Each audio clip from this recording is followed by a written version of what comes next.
लेकिन देखिए ऑनलाइन भी दो टाइप का होता है।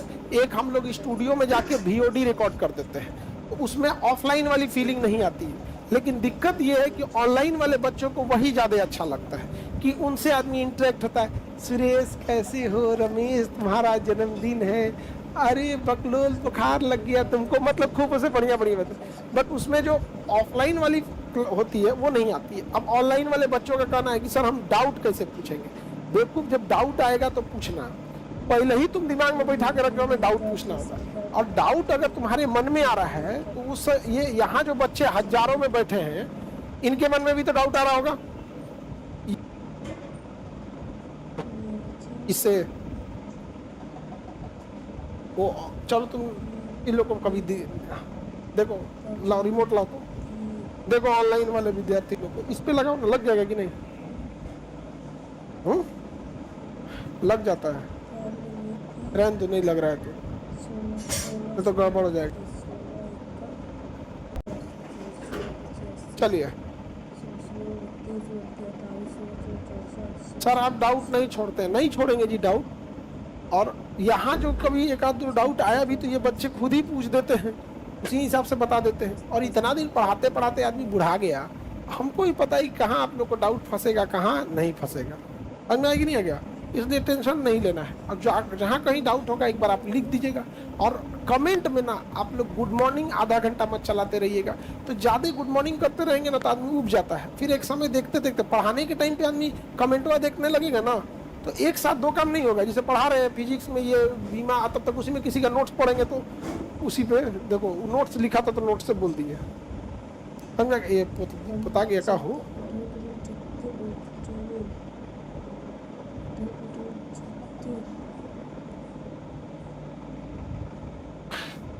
फिजिक्स के नाम से ही डर लगता है।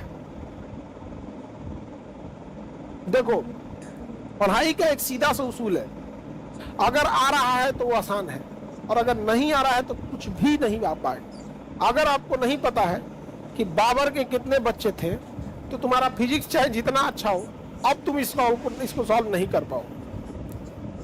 आपको केमिस्ट्री में अगर इक्विलिब्रियम नहीं आ रही है, नहीं आएगी जब तक आप समझेंगे नहीं। तो कोई सब्जेक्ट टफ नहीं होता है, डिपेंड करता है कि आपने कितना समय और कितना कमांड दिया है।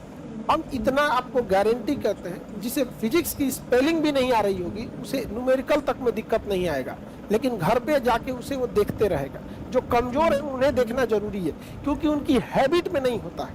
आप अपने बाबा दादा को क्लास में ले आकर रख दीजिए, क्लासवा में पढ़ाएंगे ना तो उन लोगों को बुझाएगा, लेकिन चूंकि उनके बार बार फॉलो अप में नहीं है इसलिए फटाक से उनके दिमाग से उतर जाएगा। समझ में आ गया कि नहीं आ गया? अब जैसे किसी को संस्कृत बोलने नहीं आता है, उसको खड़ा कराइए और 1 घंटा संस्कृत का श्लोक उसको जबरदस्ती बोलिए, जबरदस्ती बोलिए। यहाँ पर नहीं समझ में आ गया? जबरदस्ती उसको याद कराइए, मृत्युंजय यज्ञ याद करा दिए, महामृत्युंजय यज्ञ। ओम त्र्यंबकम यजामहि सुगंधिम पुष्टिवर्धनम उर्वारुकमेव बंधनम मृत्युर्मोक्षमातिताम। नहीं तो उसको याद कराइए, तो याद कर लेगा, फिर भुला जाएगा। नहीं समझ में आ गया? भुला जाएगा कि नहीं? अभी दुर्गा पूजा आ रहा है, समझ में आ गया कि नहीं? कालिदास निकल रहे थे ना वहाँ पे, आई गिरी नंदिनी नंदित मेदिनी विश्व विनोदिनी नंदनुते गिरिवर बिंद शिरोदिनी वासनी विष्णु विलासनी जिष्णुते भगवती है सिद्धि कंठ कुटुम्बनि भूरि कृते जय जय है महिषासुरी मर्दिनी रम्य कपर्दिनी शैली। तो बताओ अगर किसी कोई कोच को याद कराओ, कोच के वो याद कर लेगा फिर भुला जाएगा, लेकिन पंडित जी हैबिट में है। हमारा कहने का मतलब क्या है कि आप अभी किसी को कुरान की कोई आयत याद करा दो, सूरह फातिहा याद कराओ, याद कर लेगा, समझ में आ गया कि नहीं आ गया? लेकिन फिर क्या करेगा? भुला जाएगा।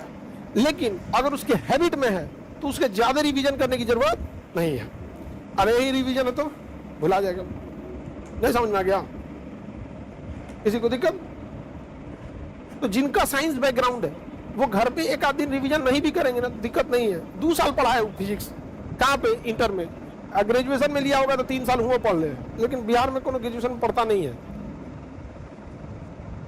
लेकिन रिवीजन करना किसके लिए ज्यादा जरूरी है? जो आर्ट्स बैकग्राउंड से है या जिनका कमजोर है। जो कमजोर नहीं है वो एक आध दिन गैप में भी करके रिवीजन करेंगे तो फॉलो अप हो जाएगा।